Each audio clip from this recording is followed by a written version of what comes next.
¿Estás educando a tus hijos con la palabra de Dios?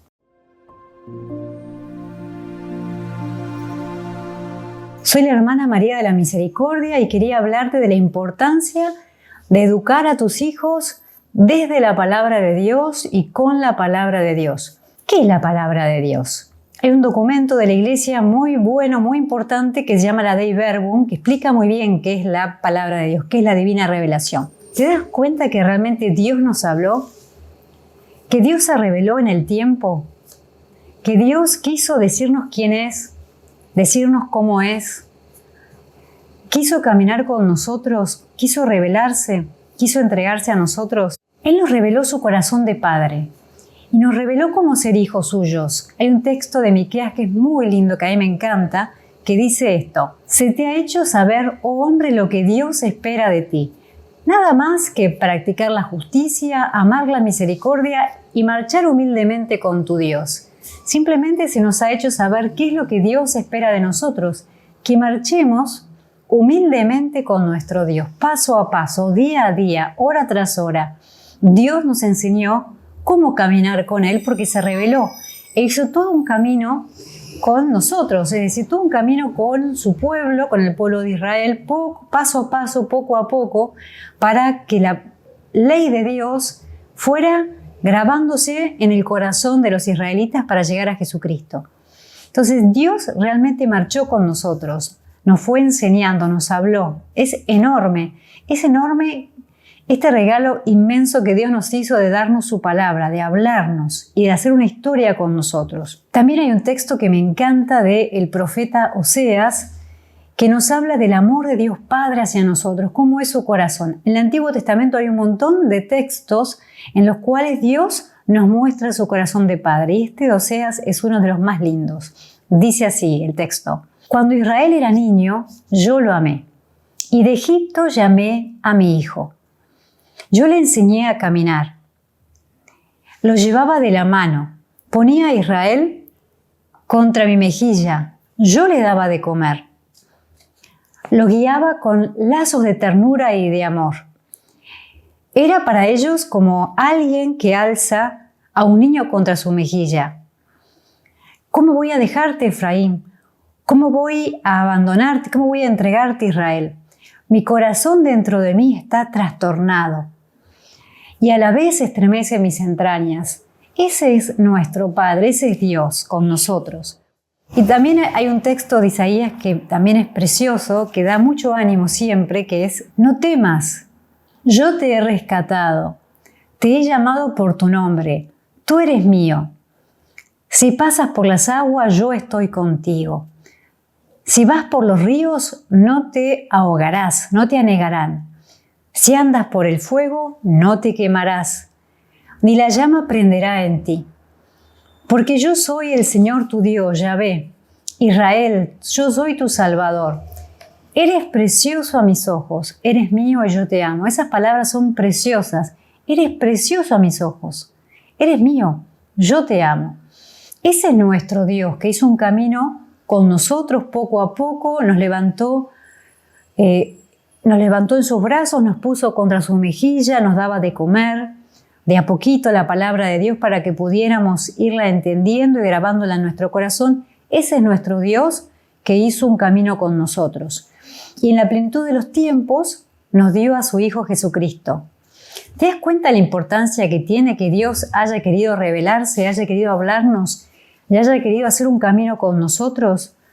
¿Te das cuenta lo importante que es para tu hijo que vos lo ayudes a entrar en esa historia sagrada, en su propia historia, que esa historia sea su propia historia, ese camino que Dios hizo con el pueblo de Israel sea su propio camino? En definitiva, si nos preguntamos qué hizo Dios con nosotros, hizo todo, absolutamente todo lo que tenía que hacer un padre. Y no solo eso, sino que nos envió a su Hijo Jesucristo. O sea que este caminar con nuestro Dios de la mano es caminar con Jesucristo, que es el camino, la verdad y la vida. Él es el camino y Él es el Hijo que nos devuelve al Padre, que nos ayuda a ser hijos en el Hijo. San Jerónimo decía: desconocer las Escrituras es desconocer a Jesucristo. Es decir, si no conocemos la Biblia y si no conocemos el Evangelio, no podemos conocer a Jesús.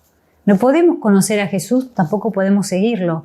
Qué importante que es realmente alimentarnos todos los días con la palabra de Dios. Entonces, te podés preguntar, ¿es realmente necesario que eduque a mis hijos en la palabra de Dios? Necesitamos el catecismo, necesitamos la doctrina de la Iglesia. Es fundamental que conozcamos las verdades de la fe. ¿Quién es Dios? Que Dios es el Mesías, que es el Creador, que nos redimió, que fundó la Iglesia, que nos dio los sacramentos, que nos dan la gracia. O sea, es muy importante que los chicos conozcan bien el catecismo. Pero con el catecismo no basta. Para poder amar a Jesucristo, enamorarnos de Jesucristo, para que tus hijos realmente encuentren en Jesucristo el camino, la verdad y la vida, tenés que meterlos en la vida de Jesucristo. Jesucristo es Dios con nosotros, o sea, realmente es el Emanuel. Él vino a hacer un camino con nosotros. Él puso su morada entre nosotros, habitó entre nosotros, se convirtió en la tienda del encuentro para nosotros. Ustedes saben que en el Antiguo Testamento Dios se quiso hacer presente en el Sinaí, después de dar las tablas de la ley, en una tienda, que sería la tienda del encuentro. Dios iba a bajar y se iba a hacer presente allí. Pero Jesucristo es Él mismo, en su persona, la tienda del encuentro, el tabernáculo, es Él mismo el templo, ¿no? Entonces, Él quiso poner su morada entre nosotros y mostrarnos su presencia, la presencia de Dios con nosotros. ¿Qué significa conocer a Jesús? ¿Qué es conocerlo entonces? Conocer a Jesús es aprender a pensar como Él piensa. Conocer a Jesús es aprender a amar como Él ama. Conocer a Jesús es ver cómo habla, cómo se mueve, cómo mira a las personas. Por ejemplo, cuando dice el Evangelio que miró al joven rico y lo amó. Es entrar en esa mirada, es dejarnos mirar por Jesucristo. Es que tu hijo se deje mirar por Jesucristo. Es que tu hijo aprenda a ver cómo Jesús toma de la mano a la suegra de Pedro, la levanta, la cura, cómo ella se pone a servirlo. Conocer a Jesús es ver cómo Él tiene misericordia de la pecadora a la cual quieren apedrear. Conocer a Jesús es aprender a dar al César lo que es del César, a Dios lo que es de Dios, como le enseñó a San Pedro. Conocer a Jesús es ver cómo tenía compasión de los pobres, de la multitud, de los que estaban como ovejas sin pastor. Conocer a Jesús es verlo sentado enseñándoles a la muchedumbre la ley nueva, la ley del amor. Conocer a Jesús es ver cómo cura a los enfermos, cómo se compadece de la hemorroísa, cómo se compadece de la viuda de Naín. ¿Qué hace Jesús? ¿Cómo piensa Jesús? Es ver a Jesús con amor y misericordia, pero con firmeza, discutiendo con los fariseos, con los sumos sacerdotes que trataban de engañarlo, cómo responde. Conocer a Jesús es ver cómo Él se deja que lo persigan y cómo Él responde, cómo Él espera su hora para entregarse en la cruz. Conocer a Jesús es ver cómo vive su pasión por amor a nosotros, cómo se deja flagelar, se deja escupir, se deja golpear, cómo tiene misericordia y compasión y no nos destruye. Conocer a Jesús es, en definitiva, verlo obedeciendo al Padre, cumpliendo en todo su voluntad. Conocer a Jesús es mirarlo a Él como nuestro modelo y mirarnos a nosotros mismos como en un espejo. Es ayudar a que tus hijos vean a Jesús y Él sea su espejo en el cual ellos se puedan mirar y aprendan a ser hijos en el Hijo. ¿Ven? Es tan importante conocer a Jesús que, como decía San Jerónimo, desconocer el Evangelio, desconocer las Escrituras, es desconocer a Jesucristo. Y desconocer a Jesucristo es desconocernos a nosotros mismos. Es decir, no tenemos identidad, somos hombres sin rostro si no miramos a Jesús. Entonces, para tu hijo es importantísimo que desde chiquitito vos le vayas enseñando el Evangelio, le vayas enseñando a mirar a Jesús y a aprender los sentimientos de Jesús, los pensamientos de Jesús, como dice San Pablo. Nosotros tenemos los pensamientos de Jesús, nosotros tenemos los sentimientos de Cristo. Eso solamente lo podemos recibir en una lectura amante, respetuosa, orante de la palabra de Dios. Fíjate qué importante es que vos desde que son chicos los vayas educando en el Evangelio. Y eso nadie lo puede hacer por vos. Otros te van a ayudar a hacerlo con vos. Por ejemplo, en el colegio, en la parroquia, en otros lados. Pero ellos necesitan que vos te pongas con ellos, con la palabra de Dios, a amar a Jesucristo. Y entonces, Eso te va a ayudar a animarte a hacer Lectio Divina. En otro video yo quiero que nos sumerjamos en la Lectio Divina, quiero mostrarte en concreto cómo hacer, también mostrarte para qué sirve, cómo funciona la Lectio Divina, pero ahora simplemente quería decirte cuáles son los pasos de la Lectio Divina, cómo podés sumergirte con tus hijos un rato todos los días o al menos una vez por semana, pero si fuera posible, cada día un poquito de Lectio Divina. ¿Cómo podés hacer con tus hijos? Vos imaginate lo que significaría para tus hijos que vos, con humildad, con amor, porque Jesús es bueno y Él ama a los humildes y no necesita que seamos San Jerónimo o que seamos San Ambrosio para poder leer con amor la palabra de Dios y recibir su luz. No, Él nos habla a todos, a cada uno en nuestra pequeñez de lo que sabemos. Él para todos tiene un mensaje. Y además tenemos, por supuesto, la tradición de la Iglesia, el catecismo, en el cual se nos enseña cómo interpretar las Sagradas Escrituras. Por eso todos los católicos tenemos la misma interpretación, la misma manera de leer las Sagradas Escrituras, porque tenemos un magisterio, una tradición viva. Jesús quiere que todos nos alimentemos de su palabra, no hay que tener miedo de equivocarnos, no voy a saber cómo interpretar las Sagradas Escrituras, no estudié Biblia, no sé exégesis, entonces ya no puedo acercarme a la palabra de Dios. No, eso no es de Dios, nunca fue así. Pensemos que la Lectio Divina es algo que se hace desde el siglo I, desde que apareció la palabra de Dios, o sea, desde que Jesucristo empezó a hablarnos. La Iglesia hizo Lectio Divina. ¿Y qué decir en el Antiguo Testamento? Que hacían Lectio Divina de todos los profetas, la ley, de los salmos, de todo lo que Dios había ya revelado. Cuanto más nosotros católicos que tenemos toda la Biblia y que podemos leer el Antiguo Testamento a la luz del Nuevo, podemos y necesitamos alimentarnos cada día de la palabra de Dios. Entonces yo quería decirte nada más ¿qué es la Lectio Divina? ¿Cuáles son los pasos? Muy brevemente, para después que en otro video nos podamos sumergir de lleno y ver en concreto cómo hacer Lectio. La Lectio Divina es un contacto orante con la palabra de Dios. Es una lectura inteligente, amorosa de la palabra de Dios, en la cual realmente nos ponemos en oración y queremos que esa palabra sea la que nos configure interiormente, la que se vaya plasmando en nuestro imaginario, en nuestra memoria, en nuestra inteligencia, en nuestra voluntad, en nuestro corazón, y que nos enseñe a vivir como hijos de Dios. Como decíamos al principio, es marchar humildemente con nuestro Dios. Es tan lindo ver a las familias que se reúnen alrededor de la palabra de Dios y las experiencias que me cuentan, las vivencias, todas las cosas que viven como familia a partir de la palabra de Dios y cuánto bien les hace. Los chicos me comparten las cosas que les pasan cuando hacen Lectio Divina, los papás, las mamás, todos juntos. ¿Ven? Es muy importante que volvamos a las fuentes de la vida cristiana, que son liturgia, Sagrada Escritura y catequesis, y que nuestra espiritualidad sea litúrgica y bíblica, y las dos cosas van juntas. Más adelante, en otros videos, voy a empezar a hablar de la espiritualidad litúrgica para que veas lo importante que es la liturgia en la vida del católico y cómo es en realidad el corazón del católico y cómo la Biblia lo que hace es ayudarnos a vivir mejor la liturgia. Pero ahora quiero centrarme en dos palabras acerca de la Lectio Divina. Como te comentaba, la Lectio Divina en la Iglesia empezó de que Jesucristo empezó a hablarle a los discípulos y de hecho la Virgen María en el cenáculo hacía Lectio Divina con los apóstoles recordándoles todas las palabras de Jesucristo y cómo se fueron cumpliendo las profecías. Ella sin duda les hablaría de los profetas, de la ley, de los salmos, cómo se cumplió en Jesucristo. Ella les enseñaría a hacer Lectio Divina a los apóstoles. Siempre se hizo Lectio Divina desde que hay iglesia. Eso de los cristianos pasó a los monjes cuando ya empezaron a vivir de la palabra, solamente de la palabra y la liturgia en el desierto, que estudiaban de memoria los evangelios, no había Biblias, no había libros como nosotros tenemos ahora, sino que ellos copiaban y tenían que aprender de memoria. Entonces, y había además padres de la iglesia que habían tenido la posibilidad de estudiar, por ejemplo, San Hilarión. Entonces, estudiaron de memoria la palabra. San Jerónimo mismo pudo estudiar de memoria los evangelios.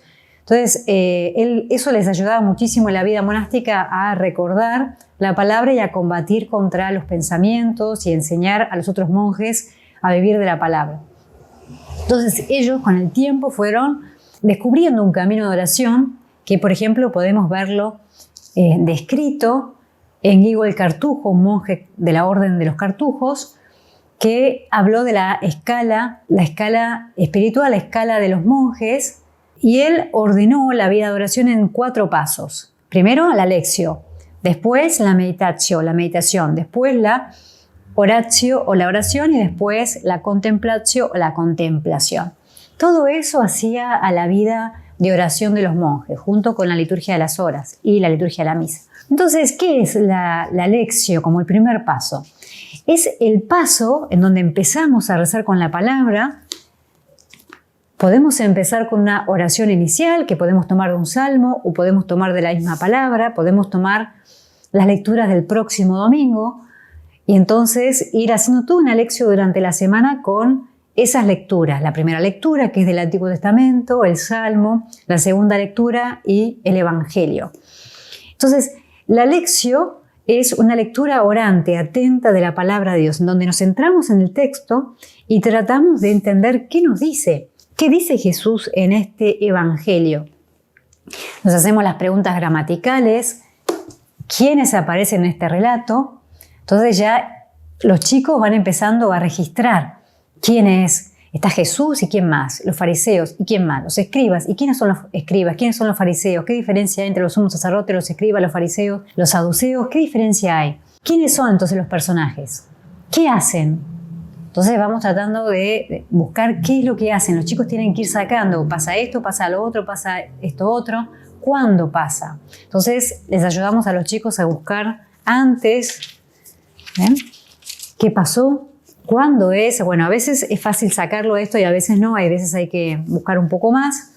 A veces ayuda mucho tener los evangelios sinópticos. Hay exégetas que han hecho lo que se llama la sinopsis de los evangelios, entonces van ubicando según el tiempo lo que pasa, a veces también según el lugar. Eso ayuda mucho, tener esos textos complementarios que nos ayudan a meternos en la palabra.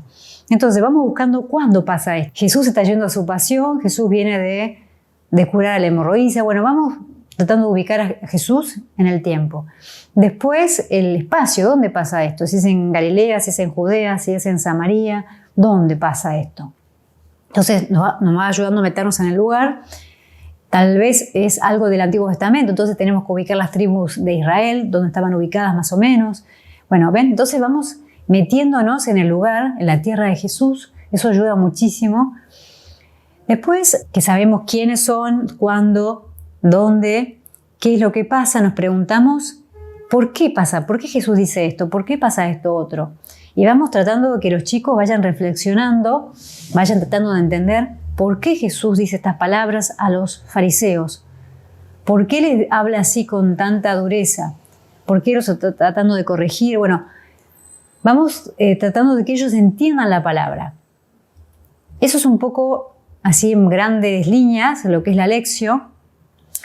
Y después pasamos a la meditación, en la cual vamos rumiando esa palabra, vamos reflexionando, vamos tratando de vincularlo, si podemos, con otros textos de la Sagrada Escritura. Eso también lo hacíamos en la lección, tratar de vincular el Evangelio con el Antiguo Testamento, por ejemplo, las figuras bíblicas que aparecen en la lección. Si es el cordero, bueno, ¿dónde aparece un cordero antes? O si es el pozo, bueno, ¿qué pasa en el pozo? ¿Es símbolo de qué? Símbolo de matrimonio, símbolo de alianza. ¿Cuántas veces aparece el pozo en el Antiguo Testamento? Bueno, eso vos como mamá, como papá, te puede ayudar a sumergirte en la Biblia, a buscar en internet el pozo en la Biblia. Te va a poner varios versículos, entonces vos podés ir buscando o marcando en tu Biblia los pasajes y después les podés leer a los chicos. Entonces, bueno, vas buscando en el Antiguo Testamento las figuras bíblicas que van apareciendo, ¿ven? Entonces te vas nutriendo de la palabra de Dios. Yo te recomiendo muchísimo un estudio de Scott Hahn que se llama Amor de Alianza, que lo podés ir siguiendo vos sin saber, tener estudios de Biblia. Es muy sencillo ese texto y te va haciendo toda una lección del Antiguo Testamento para que vos puedas entender de qué trata el Antiguo Testamento a la luz de Jesucristo. Es buenísimo, es muy fácil y muy sencillo para personas que no han estudiado Biblia. Entonces, después de la lección, bueno, pasamos a la meditación. Entonces vas primero tratando de aprender de memoria la palabra, tratando de de captar un orden, una estructura, las palabras, tratar de decirlo con tus propias palabras. ¿Y qué te dice a vos esa palabra? ¿O qué le dice a tus chicos? Les vas preguntando a ver qué les dice a ellos, cómo pueden vivirlo en el día, en la semana. Bueno, eso es hacer meditación. Y después pasás a la oratio, o la oración, que es cuando empezás a rezar con la palabra de Dios. Empezás a hablar a Jesucristo, o a Dios Padre, o al Espíritu Santo con sus propias palabras, o sea, con las palabras de la Biblia. Y podés decirlas en segunda persona. Jesús, tú eres un Dios que, si volvemos al texto de Oseas, tú, Señor, Padre nuestro, nos pusiste contra tu mejilla, nos levantaste en tus brazos, nos diste de comer, nos llevabas por el desierto. ¿Y qué es el desierto? Bueno, así, vas rezando con las palabras de Dios, de manera que empiezas a tener una oración más objetiva, fundada en la palabra. Después vamos a hablar en detalle en otro video acerca de esto, porque realmente hay mucho para aprender y es apasionante, ¿no? Salir de la subjetividad de mis sentimientos, de lo que yo siento, mi vivencia, lo que me pasó y todo eso, está bien, pero muchísimo mejor es, rezar con la palabra de Dios. ¿Qué es lo que Él me dice? ¿Cómo Él me enseña a hablarle a Él? ¿Ven? Bueno, eso vamos a verlo en otra oportunidad. Y después de la oración, que realmente hace que la palabra entre en el corazón, porque sí que toca mis sentimientos, porque tengo sentimientos que son para amarlo a Dios, pasamos a la contemplatio, si Dios quiere, es decir, un momento en que podamos hacer silencio en nuestro interior. Ya hemos rumiado mucho la palabra de Dios y entonces dejamos que la palabra nos diga algo. Entramos en silencio interior.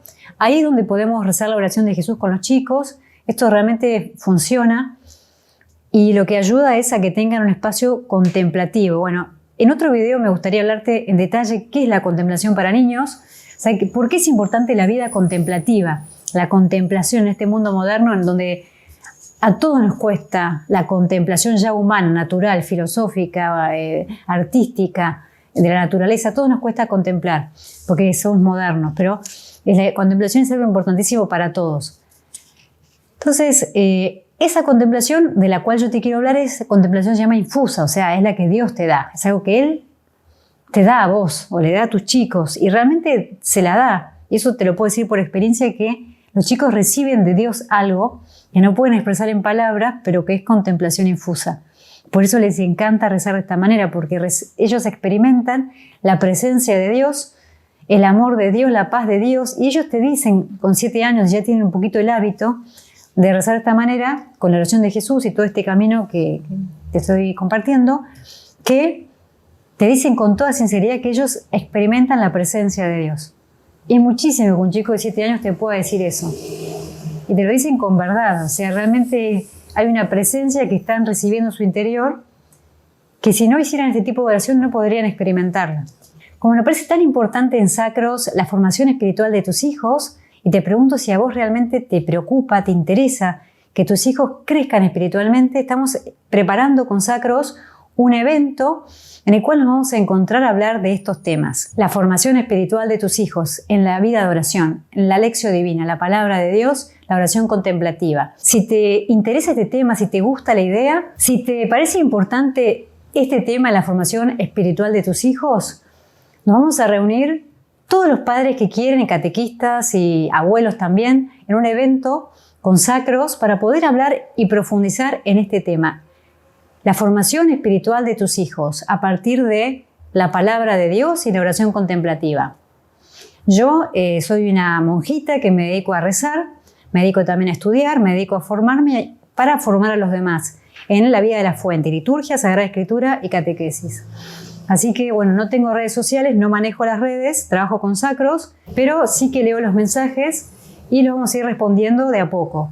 Así que si a vos te interesan estos temas, si querés dejar algún comentario, déjalo que yo los voy a leer y los voy a ir respondiendo cuando pueda.